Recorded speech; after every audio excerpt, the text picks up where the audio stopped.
Привет, как обычно, я нашел нашу любимую Не понял. Нашу любимую пасхалочку.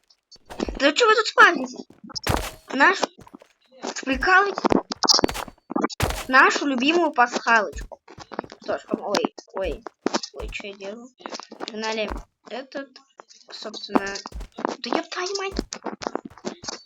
Извините, конечно, за выражение. Да ё-мать! Прикалываетесь, что ли?